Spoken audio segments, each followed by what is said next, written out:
Olá, bom dia, boa tarde, boa noite. Seja todo muito bem-vindo aqui no canal. Para nós fazer a nossa leitura com lição em Bíblia com o nesse dia, né? É trabalhoso, mas a gente tem prazer em estar trazendo aqui a palavra para vocês todos que estão aqui nessa manhã. Nós estamos na lição de número 3, do quarto trimestre.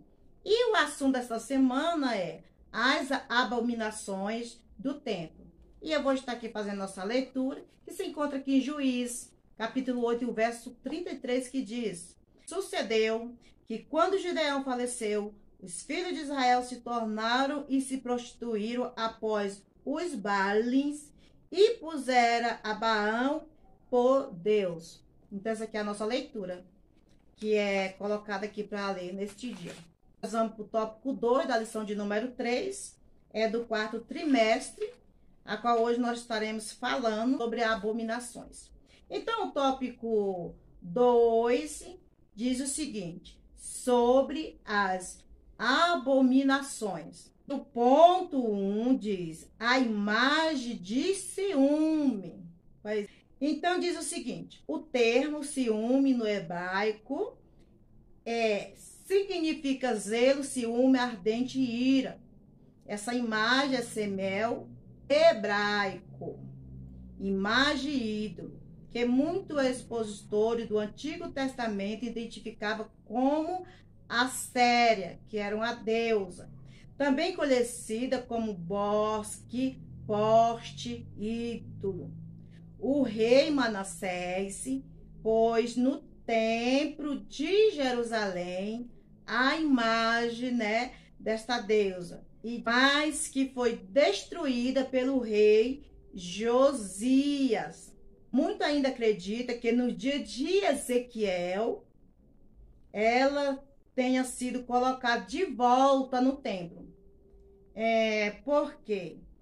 Exatamente por causa da visão, Ezequiel teve, que foi quando Deus arrebatou ele em espírito, que a gente falou bem explicado na lição passada, lá de Babilônia a Jerusalém, então ele viu tudo isso.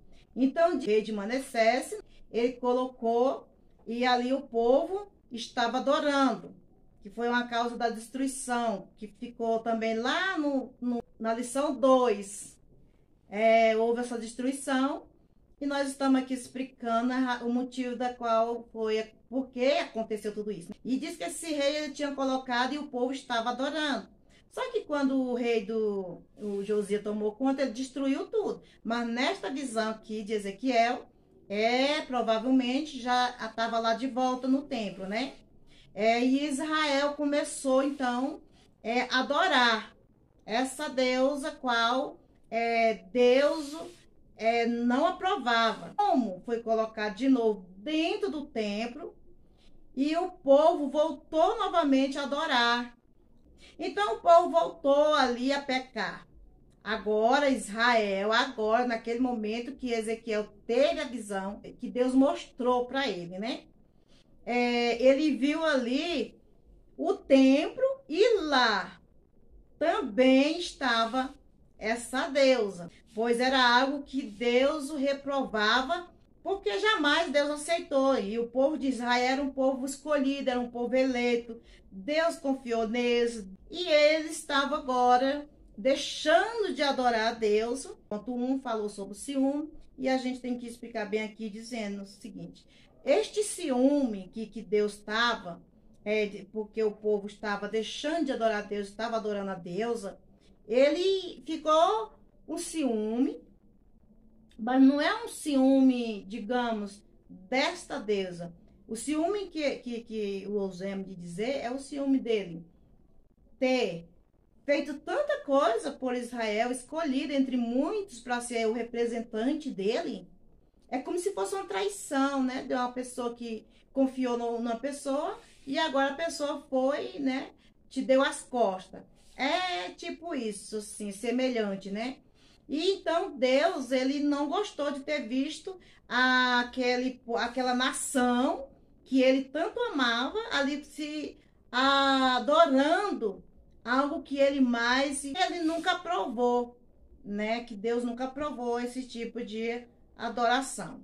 Então essa nação, como eu já disse, Deus teve o ciúme, porque Deus o amava muito, a nação de Israel, a nação eleita. Então, o que eu quero dizer é que essa parte, o ponto 1 do ciúme, é da forma que Israel virou as costas para Deus, e ainda assim, dentro do templo. Esse povo aqui era um povo muito de grande responsabilidade, né? Então, a ira de Deus se manifestou ali, e aí nós estamos falando, porque lá na lição de número 2, fala de grandes destruições que houve. Então, a gente vai agora para o ponto 2.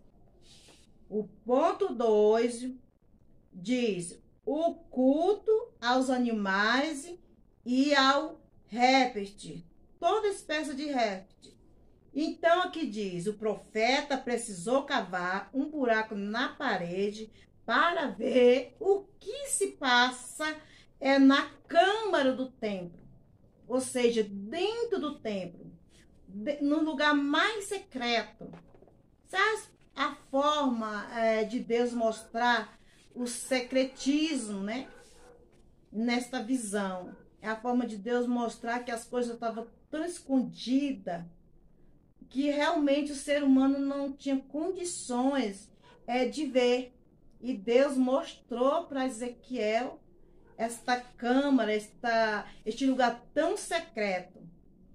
E Ezequiel viu, portanto, na parede, no interior da casa e a casa de Deus, toda sorte de animais abomináveis e répteis, além dos outros espécies de ídolos que o povo de Israel estava adorando.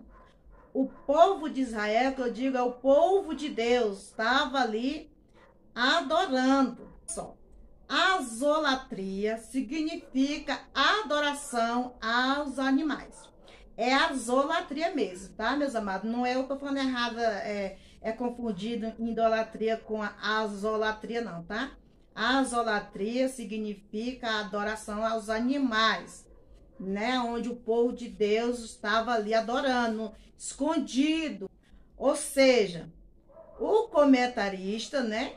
Ele chama este culto de culto pagão. Ou seja, o povo da casa de Deus estava adorando toda espécie de réptil, né? Adorando como se fosse seu Deus.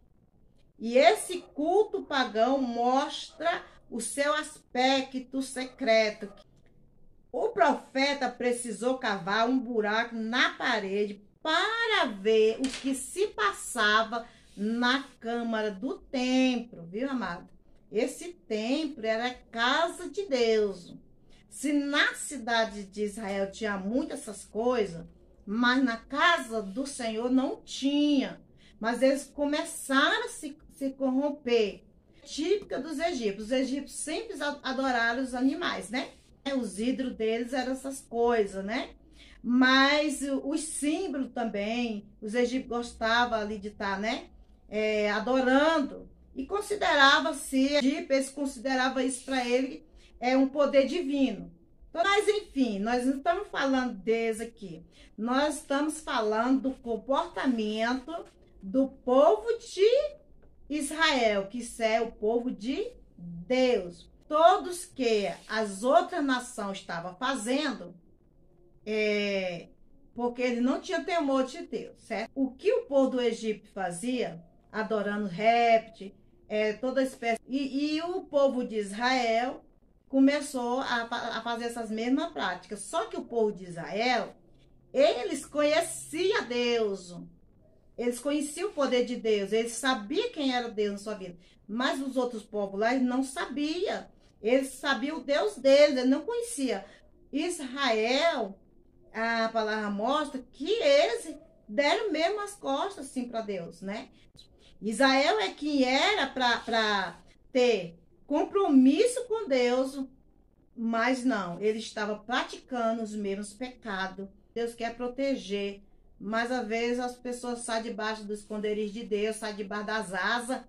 E quando um pintinho sai debaixo das asas de Deus, acontece, o gavião vem e pega, né? No Nordeste acontece muito isso, para quem sabe, Deus, né? Então, pela palavra, nós temos que adorar somente a Trindade. Se você souber o que é Trindade, e se você chegou até aqui neste vídeo, escreva no comentário para mim a Trindade que eu digo aqui. Amém? E vamos nós aqui pro ponto 3. Os 70 anciãos. O ancião, em hebraico, literalmente, seu significado, todo mundo sabe, ancião, né? É pessoas idosas, pessoa mais velha, né? O ambos se refere tanto à pessoa velha, no sentido de velha que a gente tá falando de carinho, de idade, de tempo, tá? E como também de líderes comunitários. O termo é usado ainda para príncipe e líderes da comunidade cristã. Mas o que vai falar desses homens? Olha só o que Ezequiel viu. Nesse parágrafo que nós vimos que quando Ezequiel vai lá na câmara secreta, ele vê, sabe o que? Ele vê a liderança. A liderança, elas são as pessoas responsáveis, certo? Para estar guiando as pessoas no caminho certo. Então, olha só aqui para a casa de Israel. O que Ezequiel vê? São líderes. Ele vê 70 anciãos, como diz no ponto 3, 70 anciãos. Quem eram esses anciãos? Esses anciãos eram pessoa que era responsável pelo templo. Eles eram líderes, né, de Israel. Tinha respeito. As pessoas tinham grande admiração por esse povo, né, esses anciãos, líderes de dentro da casa de Deus, que era 70, que o profeta falando de 70 que ele viu, né? E estavam eles lá praticando todo tipo de pecado. Olha só, já não era nem mais escondido. Quando Ezequiel vê na visão, eles não tinham mais nem temor de Deus. Essas pessoas, um estava escondido e outro já nem ligava mais, já estava pecando à vista para todo mundo ver. Mas olha só o que nós observamos, é que liderança estava dessa forma, desta maneira, nesta situação, desviado, praticando estas coisas. Aí nós perguntamos, e o povo? E a nação? Como ela estava nesta hora? Eu disse na lição passada e continuo dizendo, nós não devemos olhar para a vida daqueles, né, que faz suas coisas erradas, porque todo mundo vai dar conta, certo? Também não estou dizendo que nós temos que ver e não falar nada, né? Nós fala, mas no ponto que eu digo é o seguinte, não deixe Deus por causa de alguém que fez algo que foi feio, porque nós vamos ver isso constante, né? E aqui, então, se o líder, que era o líder responsável para estar ali, estava fazendo essas adversidades, esses pecados, e o que eu diria das pessoas, daquela nação, porque as pessoas, ou melhor dizer, os líderes, normalmente, que líderes, eles sempre estão direcionando as pessoas, né? E como líder, as pessoas às vezes querem ser igual ao líder. Aí você imagina, um líder dessas condições, o que seria da nação? Um líder dessas qualidades, aquela nação na mão de um líder desse, vai terminar afundando, né? Porque se o líder não dá exemplo, pessoas que ele gosta de ter um líder, e quando o líder erra, ele fica triste e sai até da presença de Deus, porque a liderança fez algo que ele entristeceu. Por isso que eu lhe digo, viu? Isso acontece. O que aconteceu aqui foi que minha revista caiu. Então, isto acontece, mas não deixe de servir a Deus. Olha só, líder, todo tipo de líder, todo tipo de liderança tem que ter o cuidado de zelar por aquele grupo ou por aquele departamento que você cuida, tá? E eu quero te agradecer já por estar aqui e que você possa ter aprendido, por pouquinho que seja, que possa estar dentro do seu coração, amém? Quem fica com Deus, se permitir Deus, estarei aqui trazendo o terceiro tópico no próximo vídeo. Amém? Tchau! Fica com Deus. Tchau!